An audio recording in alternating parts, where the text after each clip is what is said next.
Thank you very much, Mr. Chairman. Thank you to both of you for your service. I understand that when administration officials come before this committee or any committee, they try to put the best possible spin on the effect of their policies. Obama administration officials did it. We have come to expect it. But there are some times in which the case just doesn't pass the straight-face test. And I will say this argument that Iran is on the run, that they have less influence in the region because of our maximum pressure campaign, just does not pass the straight-face test. They have closer relations with the Houthis than they did 4 years ago. They have closer relations with the Qataris than they did 4 years ago. Their proxy in Syria is closer to command over the majority of the country than 4 years ago. This narrative about Iraq is just not true. I mean, it is true that rocket attacks have increased from the first half of this year to the first half of last year. And I don't know that there's any expert that would tell you that Iran has less influence in Iraq than they did at the end of the Obama administration. And so I think it is important for us all to be sober and realistic, because you can't make good policy if you don't understand the consequences of your actions.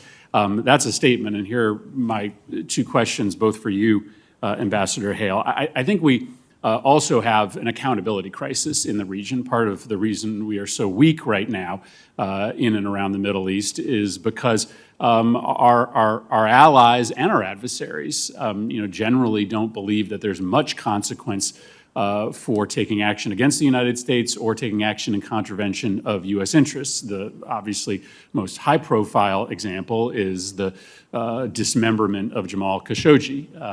There were no consequences of any serious nature against Saudi Arabia for that brutal murder. But the region is populated with other instances in which U.S. law has been violated and there seemingly has been no accountability, which is just an invitation for our so-called allies in the region to continue to treat us shabbily. And I think it has consequences for the next administration as well. And so, Ambassador Hale, let me pose two examples for you and ask for an update on whether there has been any accountability. The first is in UAE. We've talked about the potential pending sale. I've asked this question several times, but UAE admitted about a year and a half ago to taking U.S. weapons and transferring them to very dangerous Salafist militias that have interests on the ground in Yemen. This wasn't just reported.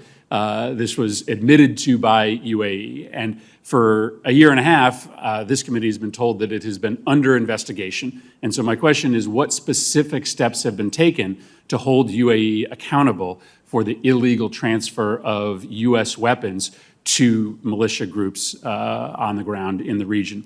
And second, in Egypt, on July 13th, American citizen Mustafa Qasim died in an Egyptian prison. His death was entirely preventable. He had submitted the paperwork to renounce his citizenship so that he could be released to the United States.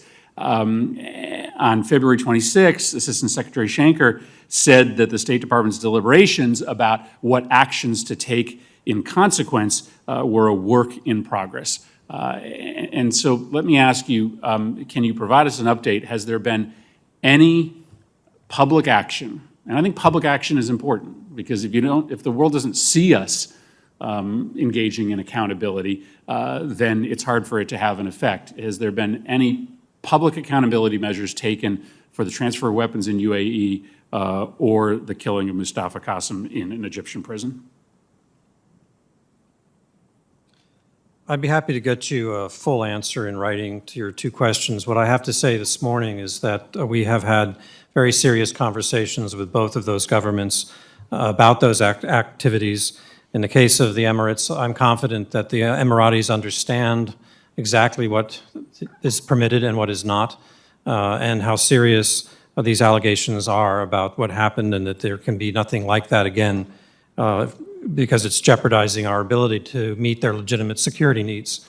In the case of Egypt, again, we have a confidential dialogue with the Egyptians. I emphasize confidential because I think we're more likely to get results in terms of protecting American citizens relatives of American citizens who are subject to arbitrary arrest and detention and other forms of mistreatment there.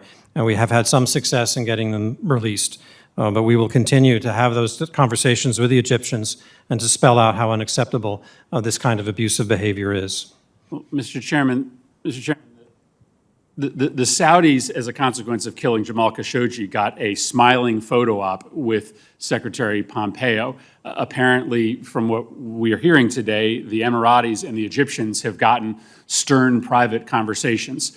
That is not a recipe to send a message to the rest of the region and the world to obey U.S. law and to treat U.S. citizens well and to act in accordance with our interests. I think this is part and parcel of the reason why America is getting very little from our allies. Our interests are not advancing in the region because nobody believes they will be held accountable if their policies run cross-current to the United States.